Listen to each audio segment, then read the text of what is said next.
시청자 여러분 안녕하십니까?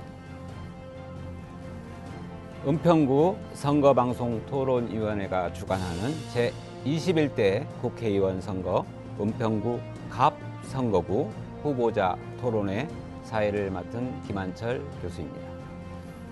오는 4월 15일 제21대 국회의원 선거가 실시됩니다. 얼마 남지 않았습니다. 오늘 토론회는 은평구 갑선거구에 출마한 세 분의 후보를 모시고 국정 전반에 관련한 다양한 주제에 대하여 질의 답변하고 각 후보의 공약을 들으며 토론하는 시간으로 마련되었습니다. 유권자 여러분, 앞으로 4년 동안 누가 우리 지역을 더 잘 이끌어갈 적임자일지 꼼꼼히 살펴봐 주시기를 바라며 토론회에 참석하신 후보자들께서도 매 질문마다 심사숙고하여 진정성 있는 답변을 부탁드리겠습니다. 오늘 토론회에 참석한 후보들은 공직선거법 제82의 2 제4항에 해당하는 기준에 근거하여 선정하였음을 알려드리며 지금부터 은평구 갑선거구 후보자 토론회를 시작하도록 하겠습니다. 그럼 오늘 토론회에 참석하신 후보자들을 소개해 드리겠습니다. 좌석은 사전 추첨에 따라 순서대로 앉아 계신데요. 화면 제일 왼쪽에 앉아 계신 후보부터 소개해 드리겠습니다. 기호 3번 민생당 한웅 후보입니다. 안녕하십니까. 기호 1번 더불어민주당 박주민 후보입니다. 안녕하십니까. 기호 2번 미래통합당 홍인정 후보입니다. 안녕하십니까. 본격적인 토론에 앞서 진행 방법을 알려드리겠습니다. 오늘 토론은 후보자들의 기조연설을 시작으로 사회자 공통질문 5가지, 후보자 공약 발표 후 개별 질문에 이어 보충질문, 그리고 후보자 주도권 토론 후 마무리 발언으로 진행됩니다. 토론회에서 중요한 것은 후보자들의 발언 시간입니다. 오늘 토론회는 사회자의 질문을 포함해 후보자들 간의 질문 시간은 30초, 사회자의 공통 질문과 각 후보자 개별 질문에 대한 답변은 1분 30초로 정했습니다. 발언 시간을 초과할 경우 마이크 전원은 꺼지게 됩니다. 후보자께서는 발언 시간을 꼭 지켜주시기를 바랍니다. 토론회의 질문과 답변 순서는 사전 추첨에 따라 진행됩니다. 우리 은평 구민들이 이 토론을 통해 얻고자 하는 것은 주민의 대표로서 후보자의 자질을 검증하고 정책 공약과 비전을 듣기 위함입니다. 따라서 각 후보들께서는 상대 후보에 대한 인신공격이나 비방하는 발언은 삼가해 주시기를 부탁드립니다. 그럼 토론 순서에 따라 후보자들의 기조 연설부터 들어보겠습니다. 각 후보당 주어진 시간은 1분입니다. 민생당 한웅 후보부터 기조 연설 해주시기를 바랍니다. 존경하는 은평갑 구민 여러분 안녕하십니까. 기호 3번 민생변호사 한웅입니다. 위기에는 준비된 인물이 필요합니다. 충무공 이순신 장군과 김대중 대통령은 준비되어 있었습니다. 서민들의 고통을 덜어주고 국난을 극복할 수 있었던 요인은 바로 철저한 대비와 준비였습니다. 한웅은 준비되어 있습니다. 한웅은 노동자와 청년, 영세 자영업자와 소상공인들을 위해 힘써온 촛불 인권 변호사입니다.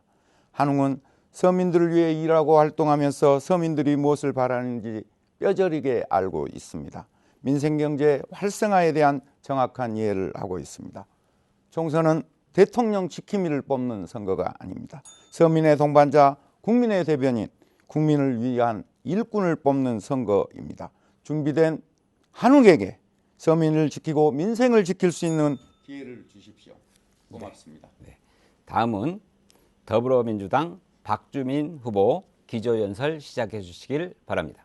예, 안녕하십니까. 더불어민주당 은평갑 국회의원 후보 박주민입니다. 최근 코로나19로 큰 어려움을 겪고 계신데 하루빨리 코로나19가 종결되어 일상생활을 되찾으실 수 있도록 더 노력하겠습니다. 4년 전 저는 여러분들이 보내주신 지지와 성원에 힘입어서 국회의원으로서 활동할 수 있는 기회를 가질 수 있었습니다. 진심으로 감사드립니다. 4년 동안 지역에서 은평세무서 신설, 서부경찰서 청사 신축, 한국문학관 유치, 서울시립대 서울연구원 등의 시설을 혁신파크에 유치하는 등의 활동을 해왔었습니다. 다시 한번 은평 국민들께서 저에게 지지와 성원을 보내주신다면 올 6월 초에 확정 발표될 서부경전철 그리고 녹본천 복원 등 제 핵심 공약을 힘있게 밀고 나가서 완전히 더 새로운 은평을 만들기 위해서 더 노력하고 땀 흘리도록 하겠습니다. 감사합니다. 네, 다음은 미래통합당 홍인정 후보 기조연설 해주시기 바랍니다. 안녕하십니까. 사랑하는 은평 구민 여러분. 코로나 때문에 많이 힘드시죠? 건강하세요. 걱정 안 하시는 정치하겠습니다. 하루에도 수백 번 허리를 굽혀 인사를 드립니다. 문재인 정부 3년은 살림살이가 나아지셨습니까? 못 살겠다 갈아보자가 민심입니다. 이런 나라 2번 겪으면 큰일 난다가 국민 심정입니다. 문재인 정부 3년은 불평등, 불공정, 무능의 극치였습니다. 잘못된 국회 바꿔야 합니다. 위기의 대한민국 바로 세워야 합니다. 사랑하는 은평 구민 여러분, 이번 총선은 조국을 살릴 것이냐, 대한민국의 경제를 살릴 것이냐 선택하는 중요한 선거입니다. 새 국회에서 코로나 비상경제 대책을 추진해야만 합니다. 은평 구민의힘으로 국회의원을 바꿔주십시오. 네, 그럼 본격적인 토론에 들어가겠습니다. 첫 번째로 사회자인 제가 후보자에게 공통 질문을 드리겠습니다. 첫 번째 주제는 사회 갈등 해소 방안입니다. 읽겠습니다. 과거에도 지역, 빈부, 노사, 이념 등 여러 갈등 요인이 있었지만 최근에는 갑질 문화, 세대 간, 남녀 갈등 등 사회 갈등 요인이 늘어나고 있으며 더욱 심화되고 있는 것 같습니다. 이로 인해 막대한 사회적 비용을 치르고 있습니다. 후보자님이 가장 심각하게 생각하는 사회 갈등 요인은 무엇이며 그 갈등 요인을 해소할 수 있는 방안이 있으면 말씀해 주시기 바랍니다. 후보자당 답변 시간은 1분 30초입니다. 순서에 따라 더불어민주당 박주민 후보 답변해 주시기 바랍니다. 예, 질문에도 담겨 있는 여러 가지 그런 갈등 요인들이 그리고 여러 가지 어려움들이 우리 사회에 있습니다. 저는 그 중에서도 최근 커지고 있는 빈부격차, 부의 불평등이 가장 중요하고 또 시급히 해결해야 될 문제라고 생각합니다. 이 부의 불평등이 어느 정도로 지금 심해졌냐면 최근에 보도된 바에 따르면 상위 10%가 전체 소득의 한 45% 이상을 차지한다라는 보도도 있었고요. 또 상위 10%의 재산이 하위 10%의 거의 80배 가까운 자산을 가지고 있다. 이런 보도들도 나오고 있는 상황입니다. 굉장히 부의 불평등이 커져 있고 또 계속 빠른 속도로 커지고 있는 상황입니다. 이런 부의 불평등은 당장 서민들을 고통스럽게 할 뿐만 아니라 청년들에게는 동일한 선상에서 출발하지 못하게 만드는 그런 기회의 균등조차도 앗아가고 있는 그런 악영향을 미치고 또 경제적으로는 경제적 순환을 어렵게 만들면서 우리 경제의 성장을 어렵게 만들고 있습니다. 이런 부분을 해소하기 위해서 우선 좋은 일자리들을 많이 만들고 직업 간의 격차를 줄이는 일을 해서 소득 간의 균형을 좀 찾아야 될 것 같고요. 더 나아가서는 우리 산업구조가 상당히 좀 오래전에 형성되었던 산업구조를 그대로 유지하면서 국제적인 경쟁력이 약화되고 있는 측면이 있어서 새로운 산업구조로의 이전 그리고 새로운 경쟁력 확보 같은 것들을 해나가야 될 것 같습니다. 그리고 복지제도 확충을 통해서도 사각지대 없이 고통받는 분 없이 해나가야 될 것입니다. 네, 같은 질문입니다. 미래통합당 홍인정 후보 답변해 주시기 바랍니다. 저는 여러 가지 사회 갈등 요인 중에 청년과 우리 어르신 세대의 세대 간 갈등이 가장 심각하다고 생각합니다. 불광천에서 만나 뵙는 어르신들은 한결같이 말씀하십니다. 우리는 6.25를 경험해 봐서 한다. 공산당, 사회주의는 절대 안 된다. 젊은 애들이 아직 잘 몰라서 좌파한테 휘둘린다. 이러다가 대한민국 넘어간다. 걱정이 크십니다. 응아모고리 포장마차 앞에서 만난 청년은 제게 묻습니다. 취업이 안 돼서 창업을 준비하려는데 도움 주는 데가 하나도 없어요. 너무 힘들어요. 미래통합당 찍으면 도와주나요? 나라를 걱정하시는 어르신 세대와 진로를 걱정하는 청년 세대의 갈등은 고민에 대한 소통의 차이 때문인 것 같습니다. 사회 곳곳에서 어르신과 청년이 소통할 수 있는 일상적인 공간을 늘려야 합니다. 많이 만나고 자주 얘기해야 갈등이 최소화된다고 생각합니다. 그래서 저는 우리 은평부터 불광천에 어르신과 청년이 함께 즐길 수 있는 복합문화공간 해피플라자를 건립해서 함께 즐기고 함께 소통하는 문화를 만들겠습니다. 청정 불광천의 해피플라자가 세대 간 갈등을 줄일 것이라고 확신합니다. 네, 마지막으로 민생당 한웅 후보 답변해 주시기 바랍니다. 제가 생각하는 사회 갈등의 가장 기본적인 요인은 불공정성에 있다고 보고 있고요. 그리고 그 가장 더 그것보다 밑에 깔려 있는 것은 결국은 경제적인 요인이 가장 크다고 그렇게 생각을 하고 있습니다. 경제학에서 희소성의 원칙이 적용되듯이 사회 갈등 부분에도 역시 사회적으로 사용 가능한 자원보다는 요구하는 자원 양이 훨씬 더 많기 때문에 사회 갈등이 증폭하고 있다라고 보고 있습니다. 따라서 원인에 대한 진단이 정확하다라고 하면 그 원인에 대한 진단에 따른 대책도 유효적절하게 있을 수 있다라고 보는데, 그러한 부분이 바로 부의 불평등 해소라든가 좋은 일자리를 창출해서 청년 실업을 해결하고 그다음에 소통을 강화하고 이런 식으로 대책을 마련해 나간다라고 하면 자연스럽게 사회 갈등도 감소되거나 또는 해소될 수 있다라고 생각을 합니다. 구체적으로는 사실은 곳간에서 인심이 난다고 먹고 사는 문제가 해결이 되면 자연스럽게 해결이 될 텐데, 이 부분하고 관련해서는 지금 같은 위기 상황에서와 마찬가지로 기본소득 또 재난 기본소득에 대한 이런 국가로부터의 확고한 보장, 이런 것들이 갈등 해소책이 될 거라고 보고 있습니다. 네, 두 번째 질문 이어서 가겠습니다. 두 번째 주제는 저출산 고령화 대책과 청년 실업 해결 방안입니다. 질문이 좀 깁니다. 잘 이해해 주시기를 바랍니다. 2월 26일 통계청이 발표한 2019년 인구 동향 조사 잠정 결과를 보면 작년 한 여성이 평생 낳을 것으로 기대되는 평균 출생아 수가 0.92명으로 역대 최저이고 사상 처음 1명 아래로 내려간 2018년 0.98명보다 더 떨어졌으며 학대 출산율이 0명대로 떨어진 국가는 2년째 우리나라가 유일하다고 합니다. 2019년 65세 인구가 14% 이상인 고령사회가 된 우리나라는 2026년 65세 인구가 20% 이상인 초고령사회가 될 것으로 전망하고 있습니다.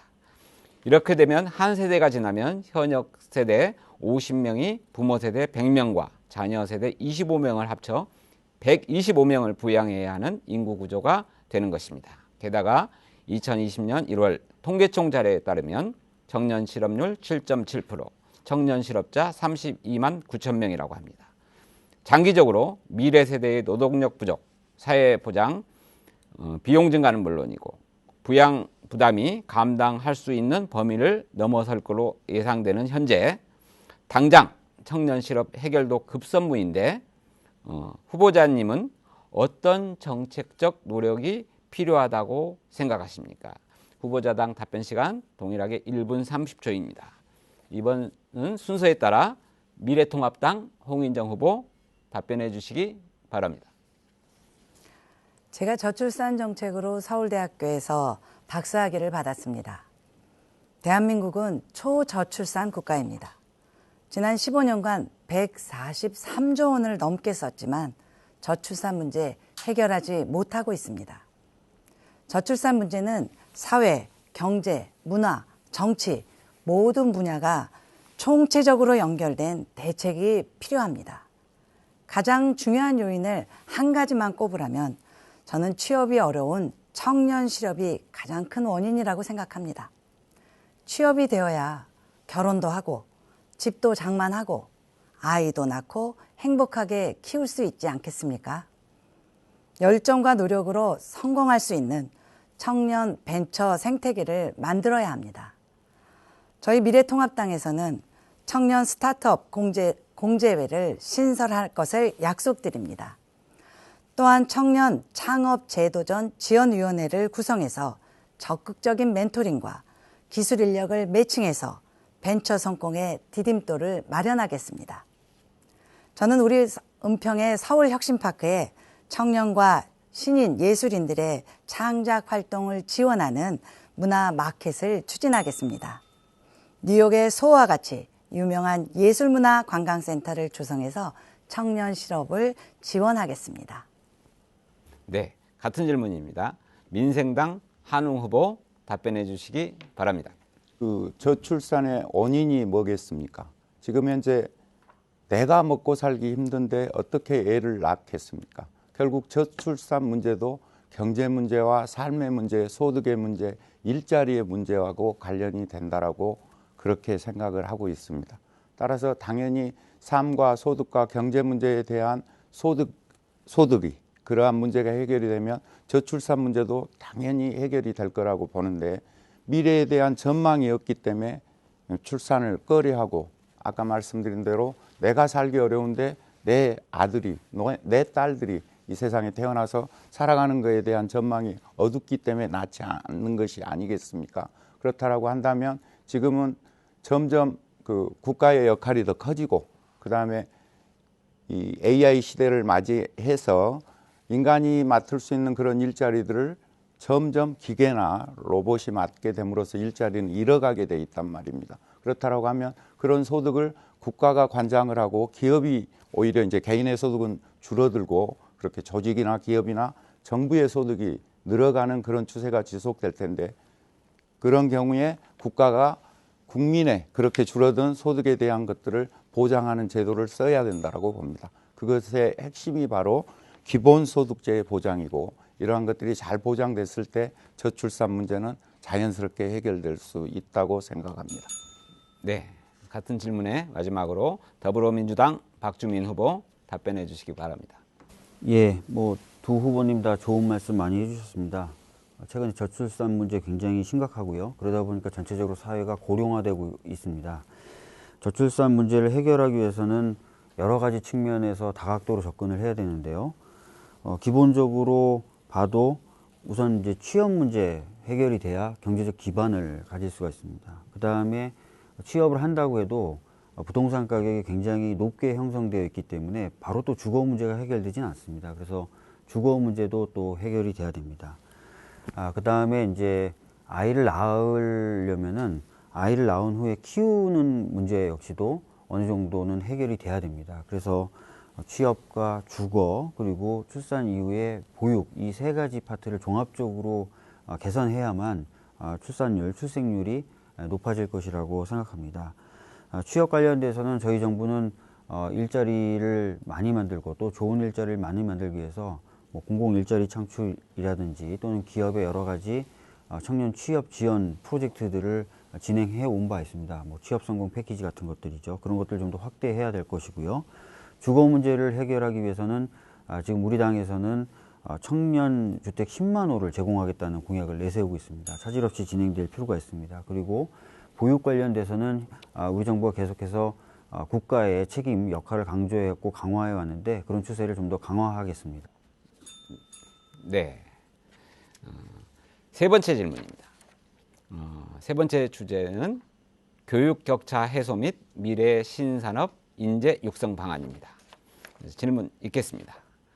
과거에는 교육을 통한 사회계층 이동이 가능하였으나 최근에는 교육이 사회계층 이동이 사다리 역할을 할 수 없는 것으로 평가되고 있습니다. 현 정부에서도 교육의 계층 사다리 역할 제고를 국정과제로 추진하고 있습니다. 그만큼 우리 사회의 교육 격차가 매우 심각한 것으로 받아들일 수 있습니다. 한편 2016년 세계경제포럼은 향후 세계가 직면할 4차 산업혁명을 화두로 던졌습니다. 그 이후 4차 산업혁명이 유행어처럼 회자되었고 많은 논의가 이루어지기 시작했고 2016년 3월 알파고와 이세돌의 바둑 대결은 4차 산업혁명의 한 단면을 보여주는 사건으로 다가왔습니다. 인공지능과 로봇, 사물 인터넷, 빅데이터, 모바일 등 첨단 정보통신 기술이 경제사회 전반에 융합되어 혁신적인 변화가 나타나는 차세대 산업혁명에 대응해 나갈 수 있는 인재가 부족하다고 합니다. 교육 격차도 해소하고 미래 신산업 육성에 상응하는 인재를 어떻게 양성해야 되는지 방안이 있으면 말씀해 주시기 바랍니다. 후보자당 답변 시간 동일하게 1분 30초입니다. 정해진 순서에 따라 민생당 한웅 후보 답변해 주시기 바랍니다.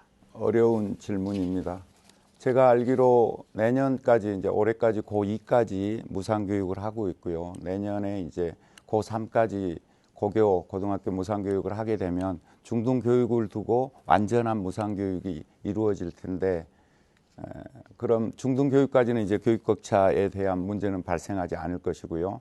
이제 대학교육이 문제인데 사실 1980년대 중반에 프랑스에서 미테랑 사회당 정부가 들어서고 그 당시 프랑스의 1인당 국민소득이 2만 불을 조금 넘는 상황에서 대학교육을 무료화했습니다. 근데 지금 우리가 보면 우리나라의 지금 1인당 GNP가 3만 2천 불을 상회하고 있습니다. 그러면 2만 불 시대에 대학교육을 프랑스가 무상화했는데 우리 920여 차례의 외침을 겪고 이 극복한 우리 위대한 대한민국 국민이 3만 2천 불 수준에 있으면서 대학교육을 무료화하는 것이 그렇게 어렵다고 보이진 않습니다.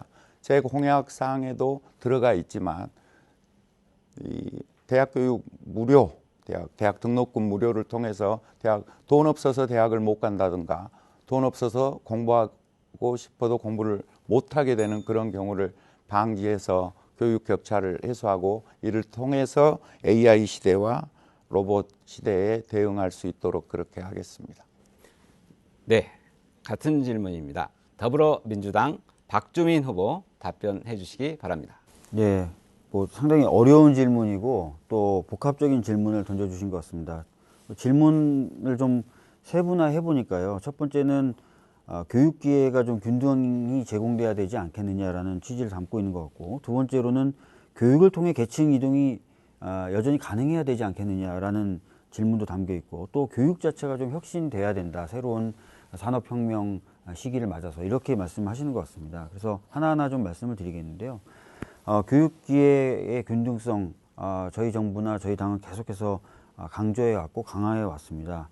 앞으로도 뭐 소득 연계형 국가장학금 확대라든지 학자금 대출 이용 확대, 그리고 저희 정부가 주도했던 고교 무상교육 이런 것들을 신속하고 확고하게 진행하면서 교육 기회가 균등하게 제공될 수 있도록 노력하겠습니다. 교육을 통해서 계층 이동이 가능해야 된다라는 부분에 대해서 많은 분들이 말씀을 해주고 계신데요.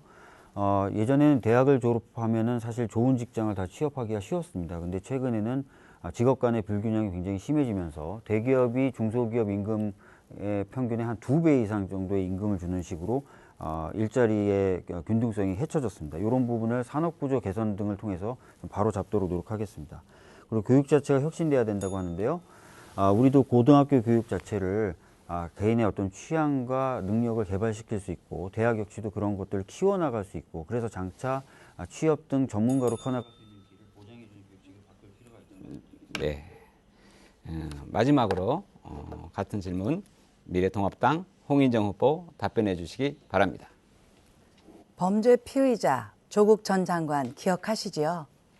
대학과 대학원 입시에서 봉사와 대외활동 등 각종 경력을 허위로 기재하는 입시 부정이 만연하지만 입학원서 보존 규정이 없어서 처벌과 불공정 입시 예방이 어려운 상황입니다.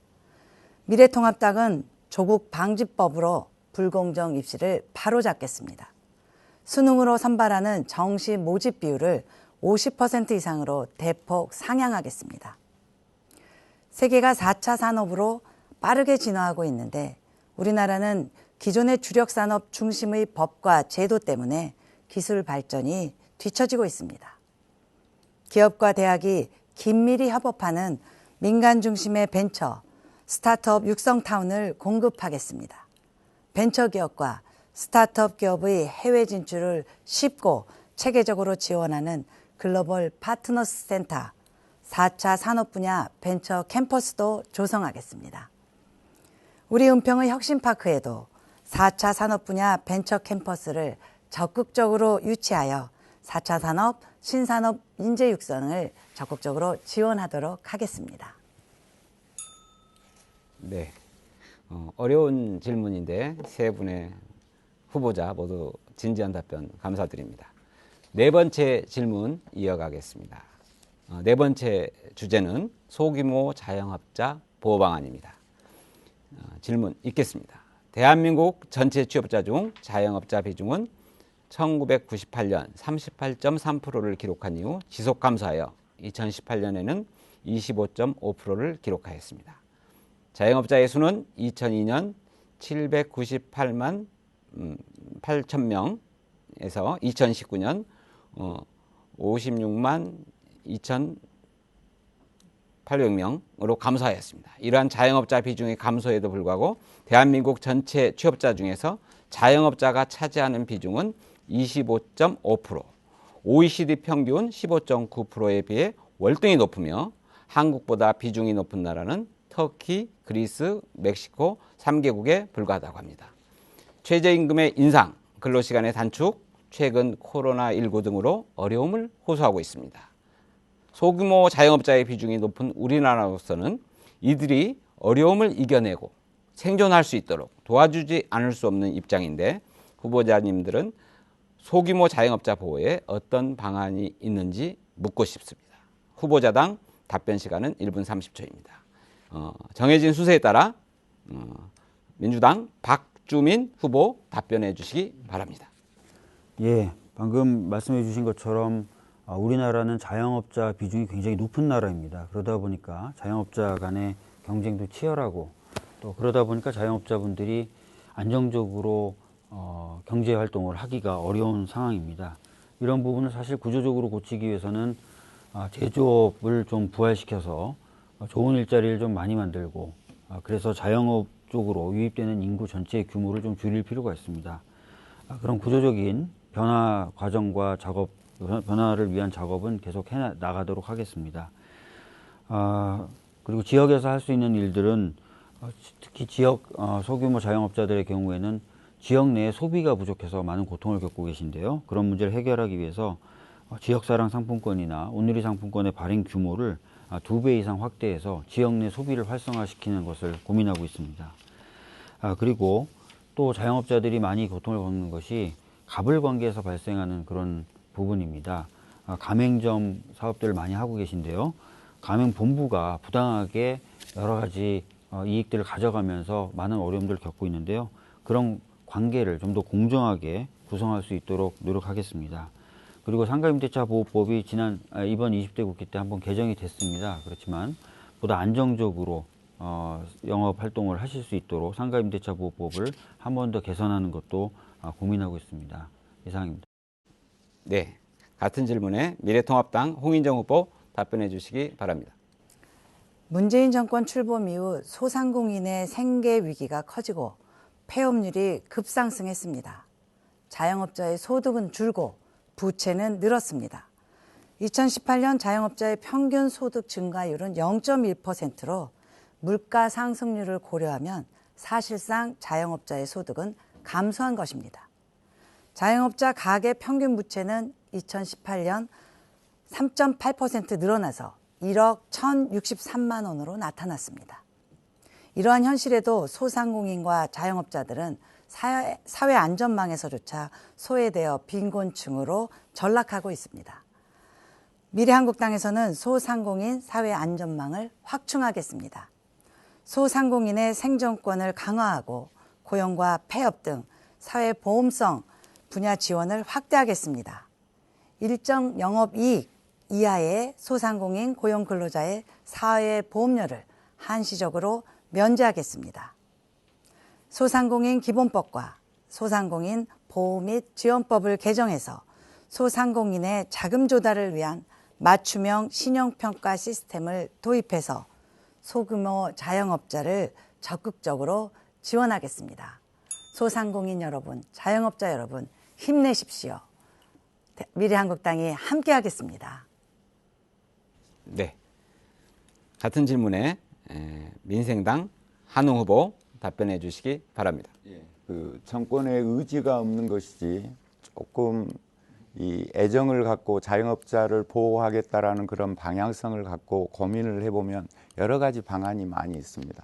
일본의 예를 들면 이 오후 5시까지는 분식집을 똑같은 장소에서 임차인이 분식집을 운영하고 그 5시 반 이후부터는 이제 5시 지나서 이제 중간 텀을 갖고 5시 반 이후부터는 간이주점으로 운영을 합니다. 그러면 이제 임대료를 세이브할 수 있고 하와이 같은 경우는 8시간 넘으면 우리나라 슈퍼마켓 같은 곳에 술 파는 냉장고를 잠그게 돼 있습니다. 그러면 이제 다음 시간부터는 술집에 가서 먹으라는 이제 그런 겁니다. 그런 식으로 자영업자들을 보호하고 있고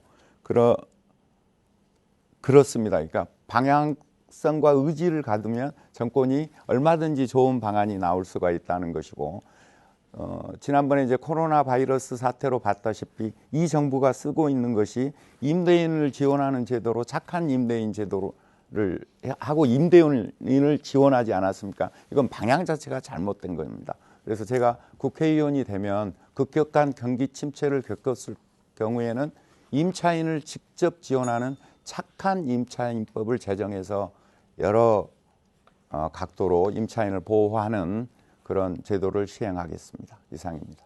네. 마지막 공통 질문입니다.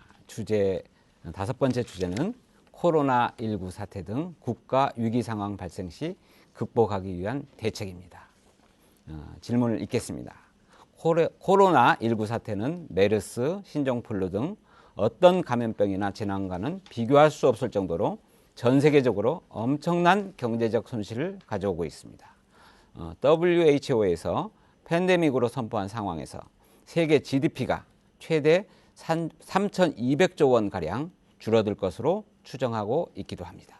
일각에서는 코로나19 사태가 장기화할 경우 대외 교역 의존도가 높은 우리나라는 성장률이 마이너스 수준으로 추락할 가능성이 있다고 합니다. 후보자님들은 이와 같은 국가적 위기를 타개하기 위해 어떤 대책이 필요하다고 생각하시는지 말씀해 주시기 바랍니다. 각각 1분 30초 시간을 드리겠습니다. 순서에 따라 미래통합당 홍인정 후보 답변해 주시기 바랍니다. 코로나가 급속도로 확산되면서 대기업뿐만 아니라 중소기업, 소상공인의 지역 경제가 초토화되고 있습니다. 반도체, 자동차, 철강 등 수출 주요 품목뿐만 아니라 여행, 숙박, 도소매 음식업 등 전 산업 분야의 경제적 피해가 확산되고 있습니다. 특히 자본 규모가 작은 중소기업, 소상공인 피해가 정말 심각합니다. 오죽하면 코로나로 죽으나 굶어 죽으나 마찬가지라고 서민들이 절규를 하겠습니까? 우리 미래통합당에서는 코로나 극복을 위해 금년 예산을 재편성해서 긴급 재난지원금 100조 원을 조성하고 신속히 집행하자고 문재인 정부에 제안을 이미 했습니다. 직접적인 피해를 입은 소상공인 자영업자에게는 월 1,000만 원까지 지원하겠습니다. 일자리를 잃거나 못 구하시는 분들에게는 최대 월 500만 원까지 지원하겠습니다. 각종 세금을 코로나 위기가 끝날 때까지 유예 또는 감면하도록 하겠습니다. 자영업자의 세금 납부를 3개월 유예하겠습니다. 정부가 4인 가구당 월 100만 원을 지급한다면 소득 70%가 아니라 모든 국민에게 지급하도록 하겠습니다. 미래통합당이 함께하겠습니다. 네, 같은 질문입니다. 민생당 한웅 후보 답변해 주시기 바랍니다. 전대미문 미중위의 코로나 바이러스 사태로 경제적인 위기뿐만이 아니라 사회적으로도 모든 소통이 가로막혀 있는 상태입니다. 개인적으로는 마스크, 개인적인 방역과 검역, 그다음에 철저한 위생관리, 건강관리, 개인적으로는 이런 대책이 필요하겠고요. 계도해야 되겠고, 사회적으로 마찬가지로 철저한 방역, 검역, 그다음에 입국하는 사람들에 대한 철저한 예방과 격리, 이런 조치도 필요하겠지만 가장 중요하고 시급한 것은 역시 경제적 대책이라고 생각을 합니다. 소통이 막히고 유통이 막히면 소득이 없어질 거 아니겠습니까? 일자리도 잃어가게 되고 그럴 텐데 정부 참 한가합니다. 누구를 70%로 고르고 60%를 고르고 80%를 고릅니까? 지금 즉시 굶어 죽게 돼 있는데, 지금 즉시 재난구조기금이 지금 정부의 50조가 비축돼 있는 걸로 알고 있습니다. 줄 수 있는 한도 내에서는 시급히 조속하게 빠른 시일 내에 지급을 하고, 그 다음에 자영업자라든가 국민들에 대한 세금 유예하고 감면하는 조치를 지금 즉시 취해야 됩니다. 뭘 생각하고 고민하고 고려할 것이 없습니다.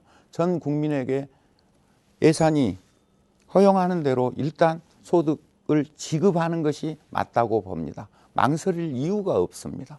네, 이상입니다. 네, 같은 질문의 마지막 순서로 더불어민주당 박주민 후보 답변해 주시기 바랍니다. 네, 코로나19 관련돼서는 사실 두 가지 싸움을 병행해야 됩니다. 하나는 방역을 통해서 코로나19 확산을 막아야 되고요. 또 하나는 코로나19로 인해서 침체되고 있고 침체될 경제 관련된 싸움을 진행을 해야 됩니다. 경제에 관련돼서 좀 말씀을 드리겠습니다. 과거에도 사실 우리나라가 여러 차례 경제 위기를 겪어본 적이 있습니다. IMF도 겪었었고 2008년도에 세계 금융위기도 겪어본 적이 있었습니다. IMF 같은 경우에는 이제 환율을 외환 시장을 자유화하면서 환율 교란이 일어났던 게 가장 큰 원인이었죠. 그래서 외환 보유고를 확충하는 식으로 문제를 풀 수 있었습니다. 그리고 2008년도에 금융위기의 경우에는 금융기관이 그 시스템적인 혼란을 겪으면서 어려움을 겪었기 때문에 금융기관에 돈을 넣어줌으로써 그 위기를 극복할 수 있었습니다. 그런데 지금 이 코로나19로 인한 경제 위기는 아까 이제 한웅 후보님이 말씀하신 대로 전반적인 소통, 전반적인 소비가 사라지면서 생기는 위기라서 과거와 같은 방식으로 문제를 해결하기 어렵습니다. 국민들이 쓸 수 있는 그런 돈을 제공함으로써 지금 사라져 있는 소비라든지 소통이라든지 이런 것들을 살려야 되는 상황인 것입니다. 그래서 정부는 지금 70% 하위 70%에 해당하는 가구에게 경제적인 지원을 하고, 또 당장 어려움을 겪고 있는 중소상인들에게는 어려움을 버틸 수 있는 그런 긴급 안정자금 등을 지출하는 식으로 해서 이 위기를 극복하고자 합니다. 네, 후보들의 답변 잘 들었습니다. 또 굉장히 어려운데도 정해진 시간 잘 준수해 주셔서 감사합니다. 자, 사회자 공통 질문에 이어 이번 토론은 후보들의 선거 공약을 꼼꼼히 살펴보는 시간입니다. 후보자는 자신의 선거 공약을 2분 동안 발언할 수 있고, 공약을 들으신 다른 후보자들께서는 30초 이내로 개별 질문과 보충 질문을 각각 하실 수 있습니다. 순서에 따라 미래통합당 홍인정 후보 2분 이내로 공약 발표해 주시기를 바랍니다. 오직 은평 발전을 위한 홍인정의 진심 공약 말씀드리겠습니다. 첫째, 은평을의 뉴타운은 성공했는데 은평갑에 꽉 막힌 재개발 재건축 답답하셨죠? 과감한 규제 개혁으로 은평 구민이 원하는 대로 뉴타운 사업 반드시 추진하겠습니다. 역세권에 상권이 살아야 은평의 경제가 활력을 얻지 않겠습니까? 수색 DMC역 개발뿐만 아니라 역촌, 응암, 세절, 증산역 등 역세권을 은평 스마트타운으로 추진하겠습니다. 역세권의 고밀도 개발을 위한 규제 일몰제를 추진하고 역세권의 용적률을 대폭 확대해서 역세권 정비구역을 신설하겠습니다. 불광천의 물과 악취를 언제까지 참아야 합니까? 청계천처럼 맑고 깨끗한 청정 불광천부터 복원하겠습니다. 우리 아이들이 뛰어놀 수 있고 우리 어머님, 아버님께서 편안히 산책하실 수 있는 생태하천으로 복원하겠습니다. 청소년과 가족을 위한 복합 문화예술광장 해피플라자를 건립해서 은평의 핫플레이스로 만들겠습니다. 홍인정에게 은평 구민의 안전과 생명이 최우선입니다. 코로나 같은 감염병, 전염병은 언제든지 또 발생할 수 있습니다. 저 홍인정은 보건정책 전문가입니다. 서울시립 은평병원과 시립서북병원을 대학병원 순위내 감염 전문병원으로 확대하겠습니다. 홍인정을 선택하시면 2배 더 가치 있는 은평, 2배 더 행복한 은평, 홍인정이 우리 은평 구민과 함께 꼭 만들겠습니다. 도와주십시오. 네, 민생당 한웅 후보님, 미래통합당 홍인정 후보에게 30초 동안 질문할 수 있습니다. 제가 잘 몰라서 그러는데 이 질문은 의무적인 것입니까? 제가 그렇게 만약에 이제 홍인정 후보 공약 진실되고 아주 뭐 철저하게 준비해서 잘 들었습니다. 근데 다만 이제 일부 공약의 경우에는 사실 국회의원 후보가 아니라 지역 구시의원이 해야 될 부분도 있다. 이 점만 질문에 대신해서 한번 말씀드려봅니다. 설명하실 수 있으면 설명을 하시면. 네, 홍인정 후보님 답변 부탁드립니다. 국회의원이 혼자 할 수 있는 공약이 사실 많지 않습니다. 지역의 구청장님, 시의원, 구의원들의 협조를 얻어서 본인의 공약을 약속을 지켜낼 수 있는 부분이 많습니다. 제가 특히 이번에 발표한 공약은 우리 은평 발전에 초점을 이뤘습니다. 은평 구민이 가장 많이 원하시는 것은 공수처 좋다, 선거법 잘 모르겠다. 그러나 은평구의 발전부터 좀 시켜주면 안 되겠냐. 이게 가장 큰 민원이었거든요. 그래서 이번에는 큰 거대 담론의 국정을 기획하는 공약보다는 우리 구민께 체감할 수 있는 공약을 먼저 말씀드리고 그 공약에 대해서 구민의 평가를 받고 선택받는 것이 우선이라고 생각했습니다. 서울에서 낙후되어 있는 것도 모자라 은평을보다도 처져 있다면 우리 은평갑의 주민들에게 국회의원의 후보자로서는 당연히 은평 발전에 대한 비전을 먼저 말씀드리는 것이 순서라고 생각했습니다. 준비된 공약 철저하게 지켜서 또 구청장, 시의원, 구의원님들과 함께 은평 발전 약속 꼭 이뤄내겠습니다. 믿고 맡기셔도 됩니다. 홍인정이 은평의 가치 2배로 높이고 은평의 행복 2배로 키우겠습니다. 답변 들으셨는데요. 우리 한웅 후보님 보충 질문해도 됩니다. 제가 드리는 질문의 취지는 지역 발전하지 말자 이게 아니고 지역 발전 당연히 해야죠. 그러나 지금 말씀하신 우리 미래통합당의 홍인정 후보의 경우에는 그 공약 자체가 구청장이나 기타 시구의원의 그 약속, 구민에 대한 약속하고 어떤 차이가 있는 것인지를 제가 그런 취지로 질문을 드린 것입니다. 네, 홍인정 후보 보충 답변해 주시기 바랍니다. 네, 질문해 주신 취지 잘 이해했고요. 사실 제가 지금 말씀드리는 재개발, 재건축 부분을 구시의원이 해결할 수 없습니다. 구청장이 해결할 수 없습니다. 우리 은평갑에는 5선의 전 이미경 국회의원이 계셨습니다. 사무총장 역임하셨습니다. 제 옆에는 최고위원을 역임한 민주당 후보 계십니다. 그러나 재개발, 재건축은 물론 구민이 원하는 대로 가야겠지만 민원이 들어왔을 때도 해결할 수 없는 큰 부분이었습니다. 규제와 법 부분에 관한 것은 국회의원이 나서야 된다고 생각합니다. 불광천 법원 예산 무지 많이 들어갑니다. 우리 구비로도 시비로도 해결하기가 어려운 부분이 있습니다. 이런 부분은 국회의원이 같이 협업해서 해야 되는 부분이지 저는 구 단위에서 해결할 수 있는 문제는 아니라고 생각합니다. 그리고 우리 은평을에는 다행히 대학병원이 유치가 됐습니다. 그런데 감염병이 이렇게 발생했을 때에는 은평갑에 얼마나 많은 혼란이 있었습니까? 마스크 대란, 마스크 난민과 같은 사태가 일어났을 때 감염병, 전염병을 전담해줄 병원이 없었어요. 이 전담해주는 병원은 사실 국가 차원에서 거점 병원으로 유치해야 되는 국회의원의 공약이어야 된다고 생각합니다. 그래서 주신 말씀 잘 참고해서 더 큰 공약 국회의원으로 살 수 있는 것도 보완하지만 은평구의 발전 공약은 반드시 약속을 지켜내겠습니다. 네. 이번 순서는 우리 더불어민주당 박주민 후보, 미래통합당 홍인정 후보에게 질문해 주시기 바랍니다. 예, 뭐 저는 뭐 한웅 후보님 생각에도 일부분 동의는 하지만 또 국회의원이 지역 발전을 위해서 열심히 해야 되고 또 해야 될 역할과 부분이 있다고 저는 생각을 합니다. 그래서 저는 말씀하셨던 그 공약 관련돼서 좀 여쭤보고 싶은데요. 두 번째로 제기하셨던 불광천 수질 개선 얘기하셨는데 현재 그러면 불광천의 수질이 안 좋은 이유에 대해서는 어떤 것이다라고 생각하고 계십니까? 지하수를 활용해서 예, 죄송합니다. 네. 아마 지금 지하수를 올려서 그 불광천에 물이 흐르고 있는 건천이죠. 저희 불광천이 대표적으로 수량이 적어서 우기가 아니었을 경우에는 물이 말라 있어서 사실은 BOD나 COD의 함유가 굉장히 높은 오염되어 있는 수질인 거는 잘 알고 계실 겁니다.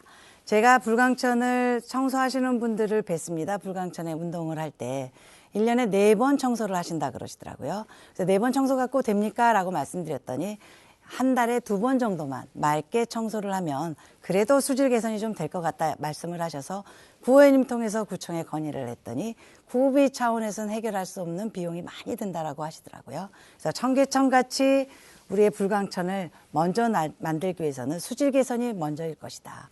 그 수질 개선이 되면 자연히 악취 개선이 되지 않을까라고 생각을 합니다. 우리 박주민 의원께서 녹번천 복원을 거셨는데 그 공약으로 내세우셨는데 불광천부터 깨끗하고 불광천이 맑은 청정 불광천으로 복원이 되면 그 평가를 가지고 녹번천을 추진해도 되지 않을까 저는 생각하는데 혹시 보관이 있으시면 보완해 주시면 그 또한 참고하겠습니다. 박주민 후보, 홍인종 후보에게 보충 질문 가능합니다. 네. 제가 알기로는 이제 불광천의 물은 지하수를 끌어올려서 내리는 게 아니라 한강에서 물을 끌어올리는 거죠. 그래서 그 부분은 좀 약간 착오를 좀 하신 것 같다는 생각이 좀 들고요. 제가 홈페이지에 나와 있는 거 그 다음에 예, 청계천하고 불광천은 다릅니다. 왜냐하면 청계천은 아시다시피 바닥이 딱딱하게 시멘트하고 돌로 되어 있는 천이에요. 그래서 청계천하고 불광천은 천의 흐르는 구조와 방향이 완전히 다르고요. 오히려 이제 다른 측면으로 접근하셔야 그 물의 수질. 네. 네, 질문 의도는 아셨을 것 같고요. 우리 홍인영 후보 답변해 주시기 바랍니다. 녹번천 복원은 어떻게 하십니까? 그러면 녹번천하고 불광천은 연결돼 있고 복개가 되어 있는 부분이 녹번천이고요, 그렇죠? 그 다음에 불광천은 응암 오거리 우리 응암역서부터 복개가 되어 있는 부분인데 말씀하셨다시피 청계천 같이 만들겠다라는 공약 유튜브를 제가 통해서 봤는데 그랬을 경우에는 똑같은 방식으로 추진이 되면 되겠죠. 그래서 그거는 그렇게 크게 걱정을 안 하셔도 되는데 그러니까는요. 불광천을 하고 나서 그것에 대한 평가를 가지고 녹번천을 하면 국민이 걱정을 하지 않으시는데 제가 답변 시간이 1분 30초거든요. 어머니 말씀하는 식으로 설명하시죠. 예. 그래서 제 생각에는 불광천에 대해서도 지금도 국민이 악취와 수질 악화에 대해서 문제를 제기하는데 녹번천이 하루 이틀 사이에 1, 2년 사이에 국회의원 4년 임기 내에 복원되거나 복개돼서 청계천 같은 수준이 될 수 없다면 불광천부터 우선 수질 개선과 악취를 제거한 이후에 그 평가를 가지고 가는 게 일의 순서가 아닌가라는 말씀을 드렸습니다. 중간에 막 들어가셨는데 이 토론 시간은 아니고요. 이 공약 질문 시간입니다. 네. 다음으로 민생당 한웅 후보 2분 이내로 공약 발표해 주시기 바랍니다. 저는 지역 공약하고 또 국가적인 공약 이렇게 두 가지로 나누어서 말씀을 드리도록 하겠습니다. 먼저 세상을 바꾸는 저의 약속, 민생변호사 한웅의 약속은 이렇게 보이면 됩니까? 이렇게 전 국민에게 기본소득 100만 원을 지급하겠습니다. 처음부터 100만 원을 지급하겠다는 게 아니라 예산이 이제 허락되는 범위에서 정책의 방향을 이렇게 잡아가고 1인당 100만 원씩을 지급하게 되는 수준에 이르게 되면 그 기본소득 갖고도 충분히 생활의 영위가 가능할 수 있도록 그렇게 하겠습니다. 일부 시행이 되고 있지만 지역 화폐 발행으로 지역 상권을 활성화하도록 하겠습니다. 한시적으로 이 시간에 제약을 두고 지역에서만 쓸 수 있게 하면 지역 내에 유효 수요가 창출돼서 자영업자들이나 소상공인들의 그 경제 활성화에 많은 도움이 될 것이라고 생각을 합니다. 그리고 아까 그 질문에 대한 답변으로 말씀을 드렸습니다마는 프랑스 미테랑 정부가 2만 불 수준일 때인 1980년도에 이미 대학 등록금을 무료화했습니다. 3만 2천, 1인당 GNP가 3만 2천 불을 넘어가는 우리 대한민국이 대학 등록금 무료를 못할 리가 없습니다. 못해낼 리가 없습니다. 의지가 없고 그쪽으로 방향으로 정책을 잡지 않고 오로지 권력만 바라보기 때문에 그런 정책을 못 내놓고 있다라고 그렇게 생각을 합니다. 그리고 동갑 청년에게 동등 혜택을 보장하도록 하겠습니다. 은평을 바꾸는 한웅의 약속으로는 녹본천 복개하겠습니다. 통일 랜드마크 조성하겠습니다. 은평 나들이길 정비하고 조성해서 세계적인 명소로 바꿔내겠습니다. 이상. 네. 더불어민주당 박주민 후보, 민생당 한웅 후보에게 질문해 주시기 바랍니다. 예, 지금 그 내세우신 공약을 보니까 가장 눈에 띄는 게 이제 전 국민에게 기본소득 100만 원 지급하겠다라는 겁니다. 저도 뭐 기본소득에 대해서 관심이 많고 기본적으로 찬성하는 편입니다. 그런데 국가적 차원에서 좀 크게 기본소득을 바로 시행하기에는 좀 여러 가지 어려운 점이 있어서 여러 가지 테스트도 해야 되고 그런 걸 과정을 거쳐야 된다고 생각합니다. 100만 원씩 매달 이렇게 지급하게 될 경우에 예산 소요나 예산 확보 방안 이런 것들 혹시 고민하고 계신 게 있으면 말씀해 주셨습니다. 한웅 후보 답변해 주시기 바랍니다. 당연한 질문이고 지적에 충분한 일리가 있습니다. 그래서 지금 당장 100만 원을 지급하자는 것은 아니고요. 예산 범위 내에서 이제 지급을 해야 될 테니까 우선 이쪽 방향으로 가자는 것이고 결국은 1인당 100만 원씩 지급을 하게 되면 이 생계 걱정은 안 하고 살 수 있는 그러면 아까 그 자체가 재난에 대한 대책이기도 하고 그렇다라는 겁니다. 그러니까 방향과 목표를 설정해서 이렇게 이야기를 한 것이고요.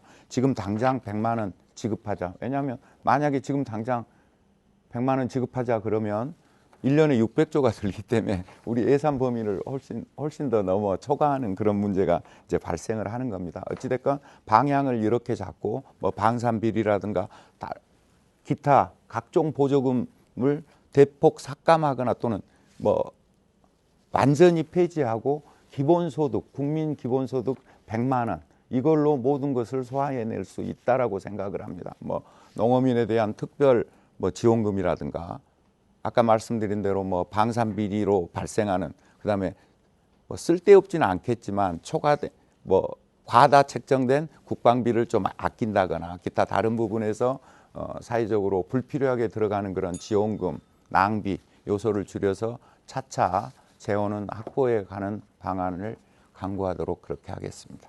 박주민 후보, 한웅 후보에게 보충 질문 하실 수 있습니다. 화폐 발행으로 지역상권 활성화한다. 저도 기본적으로 찬성하고 저희 당도 비슷한 공약을 가지고 있습니다. 근데 저희 당의 경우에는 지역 화폐 발행 규모를 2배 확대하겠다라고 구체적인 수치를 좀 제시하고 있는데요. 어느 정도로 발행하실지를 좀 말씀해 주셨으면 좋겠고 제 질문이 아직 안 끝나서요. 예, 그리고 지역화폐나 뭐 지역상권을 활성화한다 하더라도 사실은 거대 이제 그 가맹본부라든지 이런 것과의 불공정 관계가 해소 안 되면 여전히 어려움을 겪으실 수 있지 않습니까? 그런 부분에 대해서도 좀 설명해 주세요. 네, 한웅 후보 답변해 주시기 지역화폐 바랍니다. 발행 규모에 대해서는 구체적인 수치를 지금 좀 제시하기는 좀 애매합니다. 뭐 제가 솔직하게 말씀드리면 이 부분에 대한 연구가 안전히 끝났다. 뭐 이렇게 말씀드릴 수가 없고 어찌됐건 뭐 공청회를 통해서라든가 효과적인 방법, 가장 유효적절한 방법들을 강구를 하고 그 지역화폐 규모가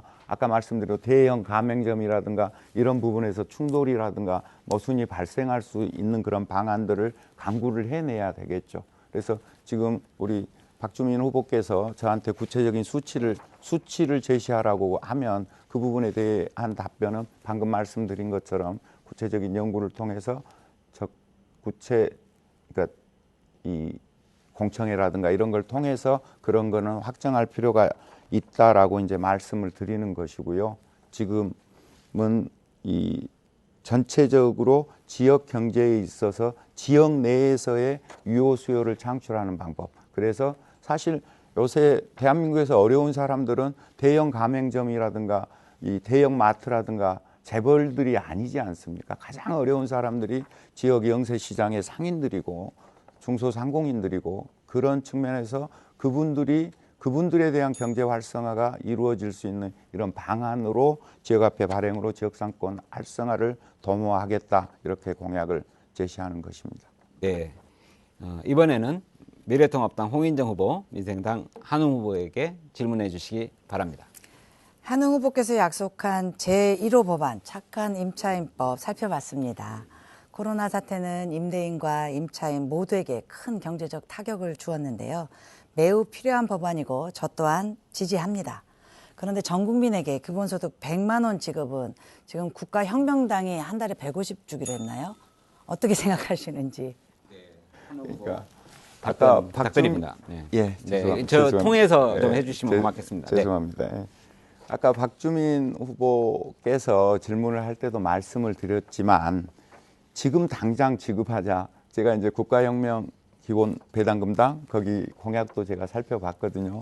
근데 이제 제가 말씀드리는 거짓 없이 말씀드리는 내용은 지금 당장 100만 원을 지급해서 그럴 재원이 있다. 이걸 말씀드린 게 아니라 우리가 AI 시대라든가 4차 산업혁명 시대에 직면해서 이런 방향으로 정책을 강구해 가야 경제 위기라든가 AI 때문에 또는 로봇 때문에 일자리 뺏기는 부분을 정부를 통해서 보충할 수가 있고 사실 애초에 현대 국가가 출범할 때 그건 국가의 의무이자 기본 책무 아니냐 이런 생각을 하고 100만 원 지급 약속 100만 원 지급이라는 공약을 내놓은 것이고요. 이 부분에 대해서 뭐 국가혁명 기본 배당금당처럼 지금 당장 뭐 지급하자 이런 것은 아니라는 거죠. 그러니까 예산을 아낄 수 있는 부분은 아끼고 그리고 그 부분은 지금 상태에서 방향은 말할 수 있지만 어떤 부분에서 몇 조, 어떤 부분에서 몇 조 이 부분은 조금 더 심도 있는 논의와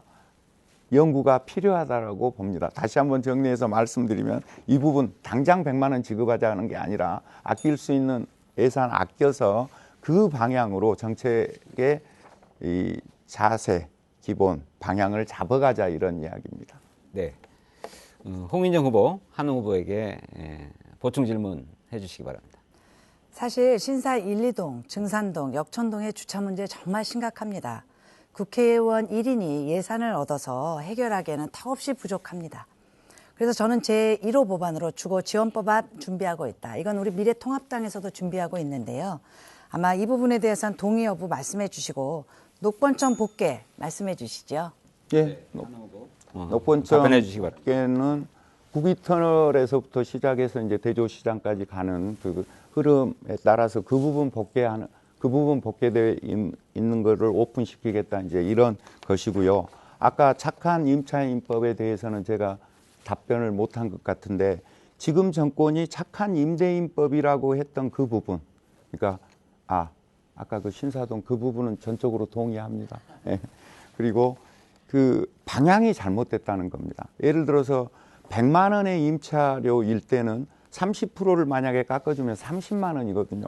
그 돈 사실 임대인한테는 있어도 살고 없어도 사는 돈입니다. 문제는 임차인 당장에 뭐 매출이 50% 이하로 떨어지고 그런 사람한테는 단돈 5만 원이 아쉬운 거 아니겠습니까?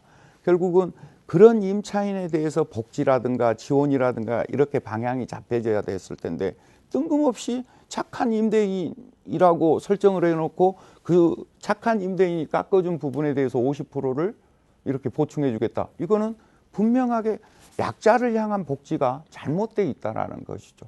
아니 생각을 해보시면 당연히 그렇게 답이 나오지 않겠습니까? 그래서 직접 그 복지가 필요하고 지원이 필요한 대상, 직접 대상이 되는 임차인에게 경제적 격변이 일어났을 때 지원하는 법안을 제가 국회의원이 되면 1호 법안으로 하겠다 이렇게 약속드리는 거죠. 네, 네, 잘 들었습니다. 예, 보충 질문, 보충 답변하실 때 마음이 급하셔가지고 바로 이렇게 들어가시는데 사회자를 좀 경유하고 들어가시면 고맙겠습니다. 다음으로 더불어민주당 박주민 후보 2분 이내로 공약 발표해 주시기 바랍니다. 예, 저는 이제 4대 핵심 공약 그리고 다른 이제 부수적인 공약들을 가지고 나왔습니다. 첫 번째는 맑고 깨끗한 녹본천 복원입니다. 제가 말씀드리는 복원 구간은 응암역에서 역촌역 사이에 약 1.1km 구간입니다. 거기를 넘어서서 더 위로 올라가면 사실 교통량이 많아서 복원하기가 어렵고요. 이 구간을 맑고 깨끗한 물 흐르게 만들고 또 양쪽에 차로를 보존시켜서 교통소통에 문제도 없고 또 주차 공간도 확보해서 주차 문제도 해결하는 그런 친생태적, 친교통적 그런 복원을 말씀드리도록 하겠습니다. 그리고 서울혁신파크에 지금 서울시립대, 서울연구원, 그리고 글로벌 오픈 캠퍼스라고 하는 컨벤션 시설 들어오는 것 확정됐습니다. 그리고 서울 어린이 복합문화시설 들어오는 것도 확정이 됐는데요. 이 사업들 잘 진행되고 부수적으로 대학이 들어옴에 따라서 조성될 수 있는 대학가를 지역경제 활성화 시킬 수 있는 그런 모델과 형태로 복원시키려고 하고 있습니다. 그리고 세전력의 이제 서부선 6월 초에 확정 발표됩니다. 그리고 고양선 2028년을 목표로 완공을 목표로 진행되고 있는데 이 세전력의 3개의 지하철 노선이 지나는 초역세권이 형성되게 되는 것입니다. 이 초역세권이 경제적으로 미치는 파급 효과를 좀 더 크게 만들겠다라는 말씀을 드리겠습니다. 그리고 수색에 있는 DMC역, 수색 역세권 개발의 한 방편으로 1단계로 이 DMC역의 복합 환승센터를 만들려고 하는데요. 이 복합 환승센터를 통해서 교통 편의를 높이고 주변에 교통을 위해서 몰리는 분들을 중심으로 한 경제 활성화도 추구하려고 합니다. 그 외에도 교통 문제를 해결하기 위해서 통일로를 대체할 수 있는 새로운 길, 강북 횡단선 이런 것들을 만들려고 하고 있고요. 그다음에 아이들을 위한 도서관 복합 벨트 그리고 안전한 통학로 만들기 등등등을 준비하고 있습니다. 네, 민생당 한웅 후보, 더불어민주당 박주민 후보에게 질문해 주시기 바랍니다. 박주민 후보님 공약 잘 들었습니다. 근데 이제 박주민 후보님은 지금 이제 이번에 재선 도전하시는 거잖아요. 그러면 4년간 지금 하신 그런 공약들 굉장히 시급한 것들인데 우리 은평 구민들한테는 그러면 그 4년간 이거하고 연관된 그러한 의정활동이라든가 노력들은 어떤 식으로 가져오신 것인지 질문하고 싶습니다. 박주민 후보 질문에 답변 부탁드립니다. 사실 서부경전철 이제 6월 초에 확정 발표되게 됩니다. 쉽지 않았습니다. 처음에는 제가 이제 타당성 조사하는 것을 들여다봤더니 데이터를 옛날 걸 쓰고 있었고 그래서 한 1년 정도 계속 작업을 해서 데이터를 최신 것으로 바꾸는 그런 과정을 거쳤고 또 보니까 도로를 이용하던 분들이 지하철이 만들어질 경우에 얼마나 많이 지하철로 환승할 것이냐를 산출해내는 산식도 옛날 산식을 쓰고 있더라고요. 그것도 한 8개월 이상 작업을 해서 산식을 바꾸는 그런 과정을 거쳤습니다. 그래서 이제 6월에 확정 발표하게 되었는데요. 이런 과정들을 계속해서 진행해 왔기 때문에 이제 6월 초에 확정 발표가 하게 되는 것입니다. 이후에도 이런 작업들 계속해서 방금 말씀드렸던 뭐 서부경천철 포함해서 뭐 시립대라든지 서울연구원이라든지 이런 것들 잘 될 수 있도록 하겠고요. 녹본천의 경우에도 이미 서울시장과 2번 미팅을 해서 이 녹본천 복원을 신속하게 추진할 수 있도록 계속해서 논의를 해왔습니다. 서울시장 역시도 이 녹본천 복원이 굉장히 좋은 취지를 담은 사업이라는 걸 인정했고요. 다른 어떤 지천의 복원 사업보다는 우선해서 진행할 수 있도록 하겠다라는 이야기도 했습니다. 그리고 아울러 불광천 수질 관련돼서도 제 공약이 있습니다. 이미 서울시와 협의해서 올해 초에 3억의 예산으로 수질 개선을 위한 용역 작업을 시작하고 있습니다. 12월에 결과가 나오고요. 그 결과에 따른 후속 작업도 계속 해 나가는 것으로 서울시장과 계속 네, 한웅 후보, 박주민 후보에게 보충 질문 해주시기 바랍니다. 불광천 수질 개선에 대해서는 이제 홍인정 후보나 박주민 후보님께서도 관심을 갖고 있고 저도 물론 마찬가지로 당연히 수질 개선 해야 된다라고 생각을 하는데 그게 응암역 쪽으로 오폐수가 집합돼서 거기에 정수기를 설치하는 것들도 하나의 방안이 될 것 같은데 이게 바빠서 그리고 시립대 캠퍼스 혁신파크에 온 거 꼭 박주민 후보님의 작품이다 이렇게 단정적으로. 네, 박주민 후보 그 질문 내용 다 아셨으니까요. 네, 보충 답변 부탁드립니다. 때는 이제 시립대를 옮겨달라는 이야기가 아니었고요. 민자를 유치해서 호텔과 컨벤션 시설을 만들어 달라는 요청이었습니다. 그래서 사실은 민자를 끌어들이기 위해서 서울시가 계속 작업을 했는데 참 어렵게 작업을 했음에도 불구하고 들어오겠다는 민자가 없었습니다. 그래서 사실 그걸 포기하고 2단계로 서울시와 협의했었던 것이 서울시가 갖고 있는 시설을 옮겨보자라는 이야기였습니다.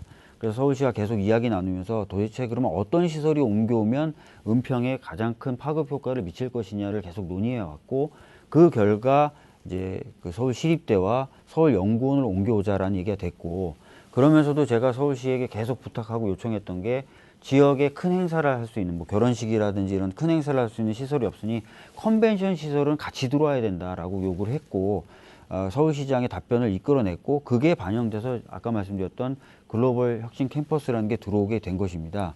물론 과거에도 이제 서울시립대 유치 움직임이 있었다는 걸 저도 알고 있습니다. 그렇지만 사실 제가 올 무렵 그리고 그 전에 상당 기간 동안 그 고민이 없었죠. 근데 처음에 제가 왔을 때 아까 말씀드렸던 대로 민자를 해서 호텔과 상업시설을 만들어 달라는 요구였었습니다. 근데 그게 잘 안 돼서 그런 과정을 거치게 됐다는 말씀 드리겠습니다. 불광촌 수질 개선에 대해서는 아마 홍인정 의원이 질문하실 거라서 그때 추가적으로 더 답변을 하도록 하겠습니다. 예. 네. 이번에는 미래통합당 홍인정 후보, 더불어민주당 박주민 후보에게 질문해 주시기 바랍니다. 사실 제가 지난 지방선거에 은평구청장으로 후보로 출마했습니다. 혁신파크 그때 솔직히 은평의 흉물이었습니다. 싹 밀어버리라는 민원이 굉장히 많았습니다. 근데 우리 박주민 후보께서 열심히 뛰셔서 시립대 또 연구원 컨벤션 센터 유치하셨다고 하니 저도 환영을 하고 우리 은평 구민 많이 환영하실 것 같은데요. 그 역세권에 청년들이 모이면 그 역세권 활성화 방안 준비하고 있으신지요? 박주민 후보 답변해 주시기 바랍니다. 지금 이제 역세권이라고 말씀하시는 게 뭐 녹본역이나 불광역만 얘기하는 게 아니라 전체. 그러니까 거기가 중심이 되고. 예. 예. 서울 혁신파크에 이제 한 1,800명 정도의 대학생들, 그리고 교직원 한 200명 정도에서 2,000명 정도가 올 거고요. 그다음에 서울연구원에도 상주 인원이 300명 정도가 됩니다. 그리고 아까 말씀드렸던 대로 컨벤션 시설이 들어오는데, 이 컨벤션 시설은 단순하게 뭐 결혼식 같은 거 하는 것을 정도를 넘어서서 국제 컨퍼런스가 가능한 부대 시설을 같이 들어오는 곳으로 서울시하고 얘기를 하고 있습니다. 그리고 제가 아까 말씀드렸던 것처럼 이 세 가지 시설의 뒷부분에는 어린이 복합문화시설이라고 해서요, 어린이 문화회관 같은 그런 시설이 들어와서 전국에서 아마 사람들이 찾아올 겁니다. 그러면 굉장히 많은 유동인구가 그곳을 방문할 것이라서 그 부분을 어떻게 개발해야 되는지, 그래서 어떻게 하면 은평에 좀 더 큰 경제적 효과를 미치는지에 대해서 토론회를 개최한 바가 있습니다. 그 당시 이제 저희들이 분석한 자료를 보니까 서울시의 대표적인 상권들 중에 대부분이 대학가더라고요. 그래서 대학가가 형성될 것으로 전제해서 이제 그것을 고민해야 되는데, 대학가라고 해도 형태가 여러 가지가 있습니다. 뭐 홍대형 대학가도 있고 대학로형 대학가도 있고 그렇습니다. 주변 분들에게 토론을 통해서 의견을 좀 들어봤더니 홍대형이나 이런 쪽보다는 대학로형 대학가를 선호하시더라고요. 그래서 은평구청과 함께 문화적 시설이 좀 기반이 된 대학가. 네, 알겠습니다. 네, 홍인정 후보, 박주민 후보에게 보충 질문해 주시기 바랍니다. 사실 국민들께서 가장 많이 자주 지적하시는 게 국회의원 공약은 지키지 않은 빌공짜야. 언제 지킬지 몰라. 4년마다 똑같은 공약 내걸어. 이런 지적 많이 하시는데요. 지금 말씀하셨던 거 꼭 지켜낼 수 있으면 좋겠는데, 녹본천 복원도 그렇고요. 이 혁신파크가 이런 그림을 만든 거 4년 안에 가능하십니까? 아니면 20년 동안 은평구 민주당이었는데 20년을 지켜줘야 계속해서 그거 추진할 수 있다는 것인지 그거 답변해 주시죠. 네, 박주민 후보 보충 답변해 주시기 바랍니다. 말씀 많이 듣는데요. 저는 여기 온 지 이제 4년이 채 안 됐고요. 제가 와서 이제 한 것, 아까도 말씀드렸지만 은평 세무서가 없다 그래서 은평에 세무서 만들었습니다. 그다음에 서부경찰서가 신축을 해야 되는데 예산이 없다 그래서 예산 갖고서 신축 작년에 완료해서 이전해서 지금 업무 잘하고 있습니다. 한국문학관 좀 유치하게 해달라 그래서 1차적으로 실패해서 파주로 관련된 거 다시 협의해서 은평으로 오게 했습니다. 그리고 혁신파크 개선해달라고 말씀도 많이 하셔서 아까 말씀드렸던 대로 처음에 민자 끌어들이려고 했다가 그다음에 서울시 돈으로 한번 해보려고 했다 다 실패하고 계속 고생해서 드디어 시립대에 들어오는 곳을 확정 지었습니다. 제가 드렸던 약속들 거의 대부분 지켰고요. 아직 못 지켰던 게 서부경전철인데, 서부경전철은 아까 말씀드린 대로 타당성 조사의 모순과 오류를 제가 계속 잡아내는 작업들을 서울시 등등과 같이 해서 6월 초에 확정 발표합니다. 조금만 기다려 주시면 되고요. 그래서 확정 발표가 나게 되면 이제는 한다 만다가 아니라 가는 겁니다. 그리고 이제 고양선도 2028년 개통을 목표로 지금 진행되고 있으니까요. 그 약속도 지켜지게 될 것입니다. 물론 제가 더 신경 쓰겠습니다. 잘 되도록. 그리고 수색 역세권 개발도 뭐 작년에 계속 경제지에 보도가 된 것처럼 계획을 수립하고 있고, DMC역의 경우에는 롯데 DMC라는 회사가 서울시와 사전 협상 진행 중이고, 올해와 내년에 인허가와 계획 설계 작업에 들어가게 됩니다. 여러 가지 이제 진행되고 있다는 점 다시 한번 말씀드리겠습니다. 네. 지금까지 선거 공약을 주제로 아주 열띤 상호 토론을 펼쳤는데요. 자, 이번에는 후보자 주도권 토론으로 자유주제를 가지고 상대 후보자에게 궁금한 점을 자유롭게 질문할 수 있는 시간입니다. 주제는 가급적 지역발전 의제에 한정하시길 바라며 1분 이내로 질문과 답변하는 것을 제안합니다. 또한 특정 후보에게만 질문하는 것을 지양해 주시기 바랍니다. 또한 그 질문을 하실 때는 상대방을 정확하게 지정을 하셔서 질문을 해 주시길 바랍니다. 후보자 주도권 자유주제 상호토론은 각 후보당 7분 이내로 진행됩니다. 꼭 토론자 먼저 지정해 주셔서 이렇게 하시기를 바라겠습니다. 토론 순서에 따라 민생당 한웅 후보가 먼저 상대방에게 질문하게 됩니다. 질문해 주시죠. 예, 주제를 가급적 지역발전 의제에 한정하라 그랬는데, 사실은 이전에 지금 토론 과정에서 충분히 지역발전 의제가 논의가 됐다라고 생각이 들고요. 그래서 이 부분 전체적으로 국가적인 의제에 대해서 제가 지적을 하지 않을 수가 없는데, 일단 논의의 토론의 이 효율성을 위해서 공통적으로는 비례 위성 정당에 대해서 홍인정 후보하고 박주민 후보께 한번 이 질문을 드려보겠고요. 특히 이제 박주민 후보께는 대통령 지킴이 문제하고 국회의원회, 그다음에 세월호 문제를 질문을 하도록 그렇게 하겠습니다. 먼저 저는 이제 위원 정당이라고 표현을 하는데, 두 분 후보들께서는 이제 위성 정당이다 그렇게 말씀을 하시겠죠. 우리 정당법의 목적에 보면 정당이 국민의 정치적 의사 형성에 참여하는 데 필요한 조직을 확보하고 정당의 민주적인 조직과 활동을 보장함으로써 민주정치의 건전한 발전에 기여함을 목적으로 한다, 이렇게 돼 있거든요. 뭐 포괄적으로 묻기가 그래서 이렇게 정당의 목적이 규정이 돼 있습니다.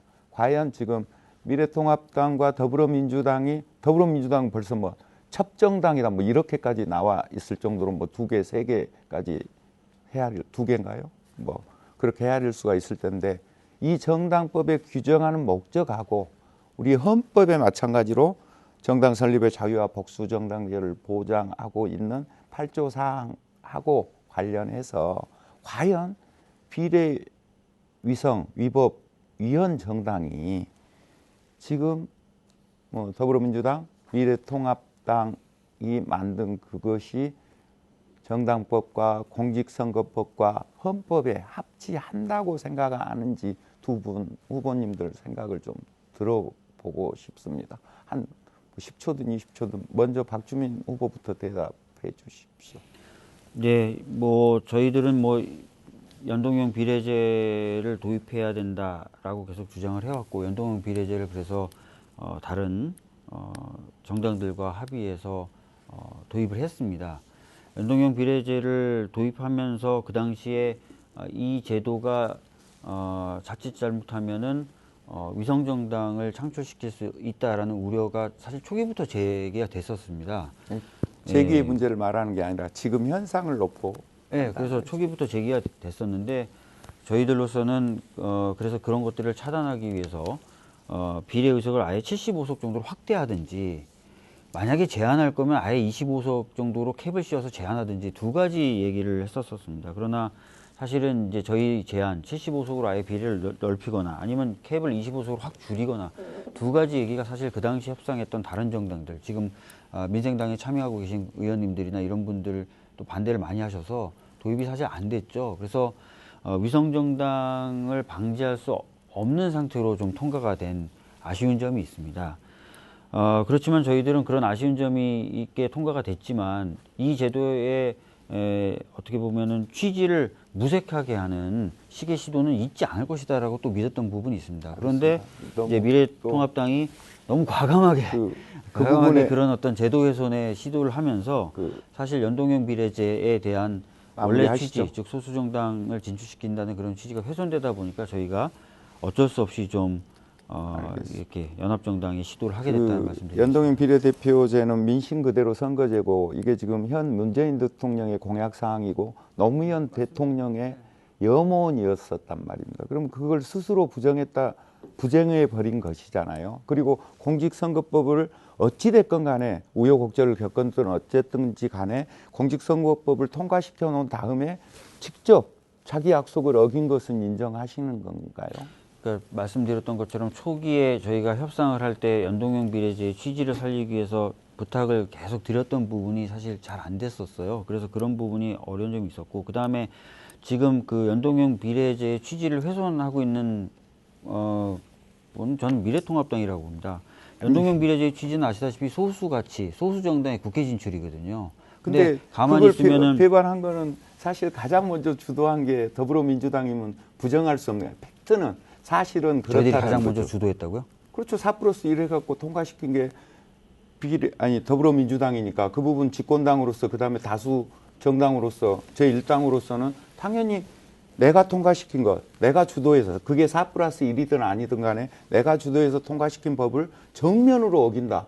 이건 사실 국민들한테 할 말이 없는 거죠. 제가 이제 말씀드렸던 것처럼 연동형 비례제를 하려고 했던 취지는 소수 정당, 그리고 우리 사회에서 굉장히 소수지만 보호받아야 될 가치가 국회에 진출하도록 하는 겁니다. 잠깐만. 그걸 하기 위해서 저희가 연동형 비례제를 한 거고, 알겠는데. 지금 저희가 하고 있는 연합의 형태도 아시겠지만 1번부터 10번은 저희가 아니라 그동안 소수의 가치를 위해서 열심히 활동해 오셨던 분들이 저는 제도적 위반을 이야기를 하는 거죠. 계십니다. 통과시킨 것에 대해서 그리고 정당을 그래서 그 부분에 대해서는 저희가 선거 이후에 정당법을 왜 제가 말씀을 드렸는 거 아니 정당이라는 것이 사실 제1당이 그것도 집권당이 비례 후보를 내지 않는다는 것부터 먼저 좀 부끄러워할 줄 알아야 된다라고 생각을 합니다. 시간이 너무 좀 과다하게 흘러가서 우선 홍인정 후보님 이 부분에 대한 생각이 어쩐지 좀 짧게 답변을 해주셔야 제가 정리할 시간이 있을 것 같습니다. 위성정당 또 뭐라 그러셨죠 아까? 형제정당 또 뭐였죠? 뭐 방송용으로는 좀 어울리지 않아서. 이 선거법 제도는요, 심상정 대표가 대답을 했습니다. 국민은 모르셔도 된다. 국민이 지금 모르십니다. 어디에다 표를 주셔야 될지. 그리고 이 준비되지 않은 제도 강행한 거는요, 지금 집권 여당입니다. 입이 10개라도 할 말이 없고요. 이번 선거의 부작용에 대해서도 미래통합당이 절대 안 된다고 그렇게 광화문에서 국민과 함께 외쳤는데 강행했고 국민들도 알아먹지 못하는 선거제도를 추진하고 있습니다. 책임지셔야 되고요. 그것에 대해서는 더 이상 변명하지 마시고 대국민께 사과하셔야 됩니다. 저는 그렇게 생각합니다. 내가 스스로 통과시킨 법을 내 스스로 어긴 국회의원들 아마 역사에서 최악으로 기록될 것입니다. 네. 쉽지 않습니다. 7분 잘 활용하시길 바라고요. 말씀에 좀 후보자를 지정해서 뭐 1분이든 이렇게 시간을 좀 이렇게 정하시는 게 좋지 않을까 이렇게 조심스럽게 제안해 봅니다. 다음은 더불어민주당 박주민 후보 상호 토론 시작하겠습니다. 질문해 주시죠. 예, 뭐 제가 이제 녹본천 복원 관련된 공약을 내니까 이제 다른 많은 분들이 녹본천 관련돼서 이야기를 하시더라고요. 그리고 실제로 거리에서 만나본 많은 유권자분들도 제일 관심이 많고 궁금하신지 녹본천 복원에 대해서 많이 여쭤보시더라고요. 아까도 좀 말씀드렸지만 제가 이제 복원 대상으로 삼고 있는 녹본천은 응암역에서 역촌역 사이에 한 1.1km 되는 구간입니다. 거기는 이제 6차선 도로인데요. 6차선 도로임에도 불구하고 교통량이 그렇게 많지는 않습니다. 그리고 응암역과 역촌역을 연결한 우회도로가 있어서요. 서울시의 1차 조사에서도 교통량이 별로 없고 우회도로가 있어서 복원해도 괜찮겠다라는 결론이 나온 상태입니다. 그리고 복원을 하면서 그 도로 전체를 천으로 만드는 건 아니고요. 복원한 천 양옆에 그 도로 소통을 위한 도로를 잔존시키고요. 그리고 그 도로 또 옆에는 주차를 할 수 있는 라인도 그릴 수 있는 그런 상황입니다. 그래서 주차 문제도 해결하고 교통소통도 원활하게 할 수 있다라는 말씀 드리겠습니다. 근데 경우에 따라서 어떤 분들은 천을 보고 나면 천 좌우를 왕래하는 게 또 어렵다 이런 말씀을 하시는 분들 계시는데요. 지금도 이제 한 400m 간격으로 건널목이 있습니다. 건널목을 통해서 이제 왕래를 하시거든요. 그래서 그 정도 간격으로 저희들도 교량을 설치해서 차량과 사람이 좌우를 쉽게 왕래할 수 있도록 만들려고 합니다. 오히려 그 교량을 통해서 차량도 이동할 수 있기 때문에 좌회전, 우회전, 유턴이 좀 더 자유로울 수 있을 것이라고 생각합니다. 실제로 제가 이제 3년 전에 복원을 해서 환경평가에서 장려상까지 받은 부천의 신곡천을 방문해서 주민분들과 이야기를 나눠보니까요. 복원하기 전보다 복원한 후가 훨씬 교통소통이 좋다라고 얘기하시더라고요. 그 얘기를 그 이유를 더 물어봤더니 양쪽에 불법 주차되어 있던 게 정리가 되고 또 도로가 잘 이제 마련이 돼 있으니까 교통소통은 훨씬 더 좋아졌다라는 말씀을 하시더라고요. 그래서 교통소통에 대한 걱정하실 필요 없을 것 같다는 말씀을 좀 드리겠습니다. 그리고 악취라든지 또는 날벌레 같은 것도 걱정하시는데요. 처음부터 우수와 오수를 완벽하게 분리해서 흘러내려갈 수 있도록 하면은 그 문제는 해결할 수 있습니다. 신곡천의 경우에는 굉장히 물이 맑아서 여름이면 아이들이 들어가서 물장구 치고 놀거든요. 그런 식으로 복원하겠다는 말씀도 드리겠습니다. 그리고 제가 이제 녹본천 복원을 이렇게 적극적으로 생각하게 된 이유가 있어요. 아까도 제가 설명드린 것처럼 인근의 혁신파크, 옛 복원원 자리에 지금 시립대, 서울연구원, 그리고 컨벤션 시설, 어린이 복합문화시설 등 엄청나게 많은 유동인구를 창출하는 시설들이 들어오게 됩니다. 근데 그 유동인구들이 단순히 거기 머물다가 떠나면 은평으로서는 굉장히 아쉽거든요. 그래서 그 유동인구가 은평 내부로 깊숙이 들어오게끔, 역촌이라든지 응암이나 녹본 쪽으로 들어오게끔 하려면은 뭔가 볼거리나 즐길거리가 있어야 됩니다. 그래서 녹본천 복원을 제가 좀 더 적극적으로 생각하게 된 겁니다. 사람들이 찾아올 만한 공간도 충분히 만들 수 있기 때문에 그렇죠. 이런 점들 다 참고하셔서 고민해 주시고 판단해 주셨으면 좋겠습니다. 또 녹본천 복원을 얘기하니까 이제 홍인정 후보님도 그러시고 많은 분들이 불광천에 대한 얘기를 하십니다.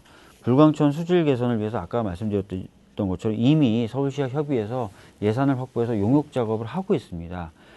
그래서 그 결과가 올해 중에 나오게 되는데요. 그 결과에 따라서 수질 개선을 하자고 서울시장과 이미 얘기했고요.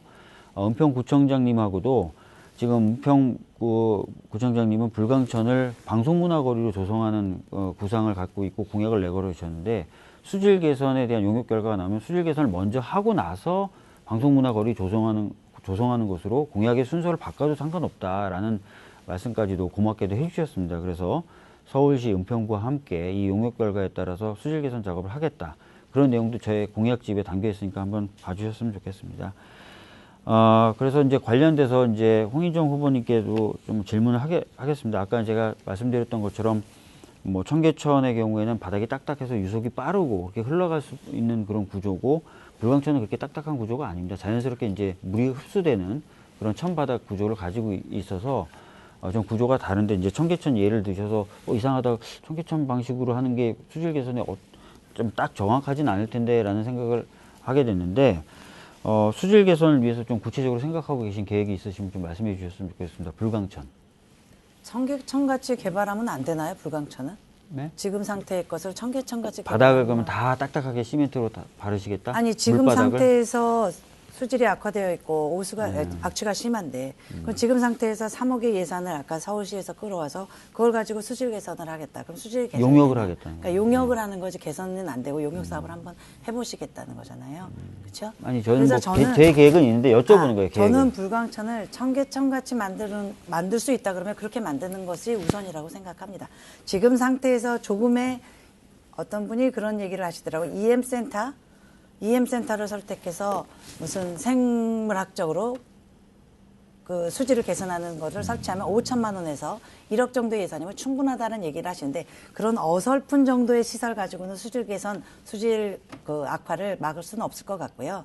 불광천을, 녹본천을 개선하신다 그러는데 불광천을 청계천같이 만들어서 오히려 유입되는 그 혁신파크의 인구라든지 아니면 역세권을 개발해서 그 은평에 머무를 수 있는 청년이나 유입 인구가 더 많다면 그것이 은평의 경제에 더 도움이 된다면 그것이 우선순위가 아닐까.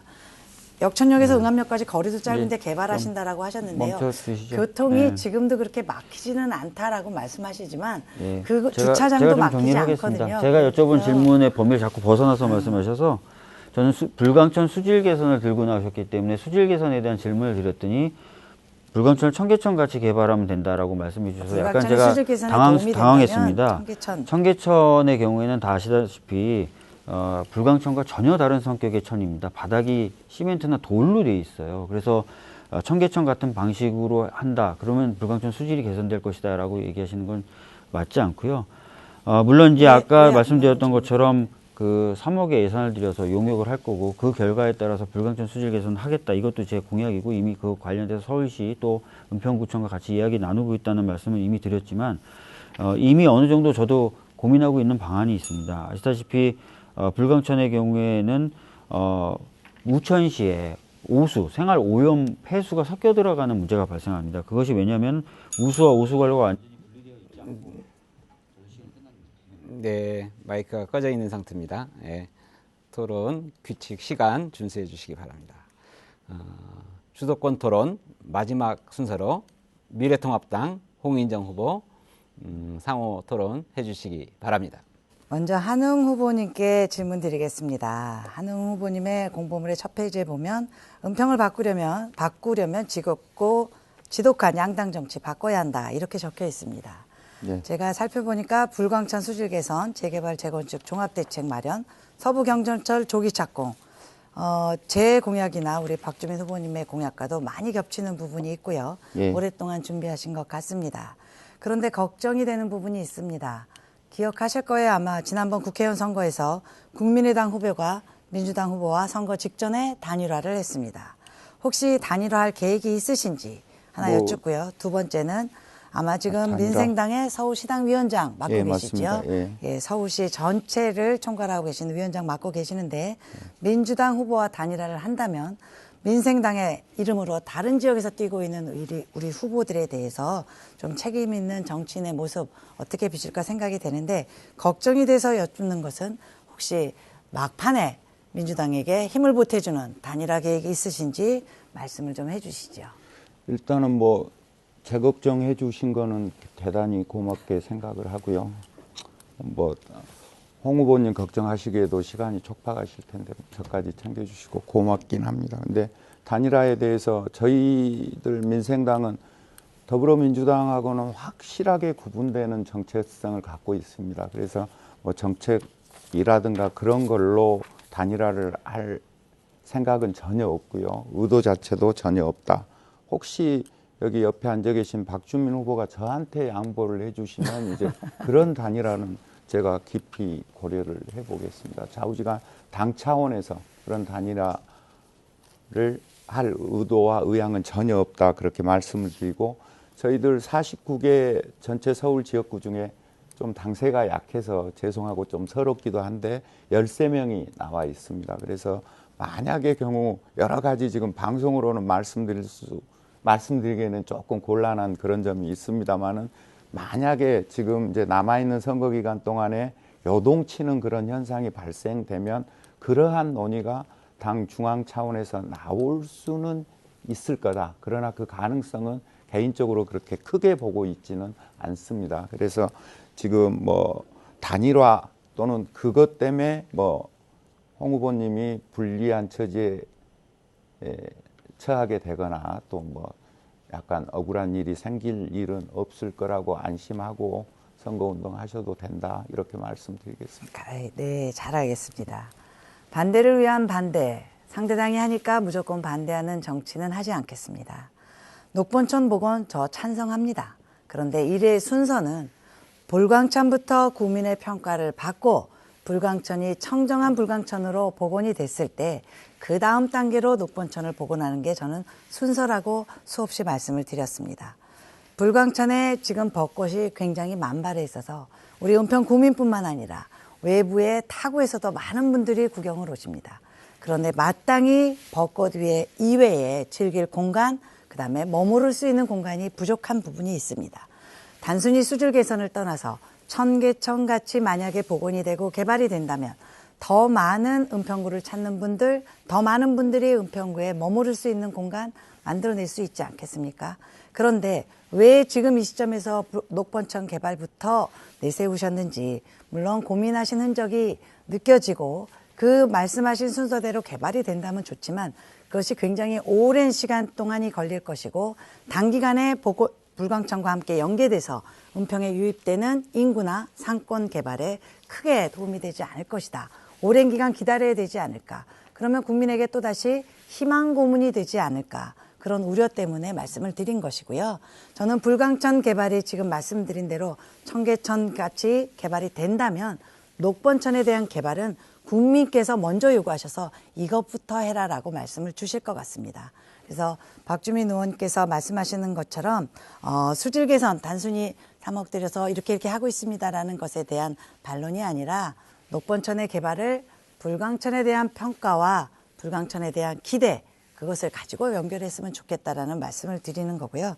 마지막 질문은 지금 혁신파크에 아까 시립대 1학년의 모집 요강을 보니까 21년도에 1,813명이 들어옵니다. 그리고 교직원까지 해서 2,000분이 들어오고 또 많은 또 연구원, 그리고 300분 해서 많은 분이 들어오시는데 그분들이 그 녹번역이나 불광역에도 사실은 상권이 개발되지 않으면 역사권을 중심으로 상권이 개발되지 않으면 머무를 수 있는 공간이 없고 잠시 수업을 받고 떠나거나 일을 하고 떠나는 그런 형태로 돼서 저는 이게 과연 혁신파크가 그림을 그리신 대로 우리 은평에 도움이 되는 공간이 될까, 건물만 덩그러니 들어오지 않을까라는 고민이 돼서 역세권 개발, 제가 내세운 은평 스마트타운으로 전 역세권을 연결해서 개발이 돼야 된다라는 공약을 준비한 것이고요.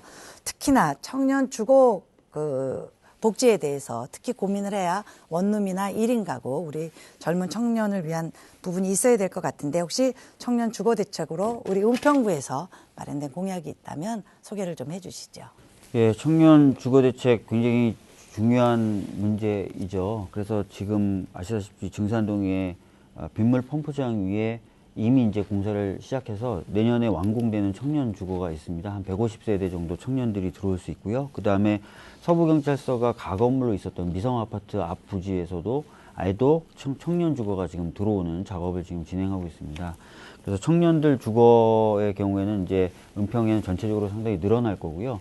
만들어진 그런 청년 주거에 은평에 거주하는 청년들이 좀 우선권을 가지는 게 중요해요. 그렇지 않으면 뭐 좀 죄송한 말씀이지만 외부 청년분들이 주로 주거를 하실 수도 있기 때문에, 거주를 하실 수도 있기 때문에, 그래서 그런 부분을 지금 서울시라든지 LH 등 SH 등하고 좀 얘기를 나눠 나가고 있는 과정입니다. 그렇게 되면은 은평에 거주하는 청년들에게도 실질적으로 혜택이 되는 그런 것이 될 것이고요.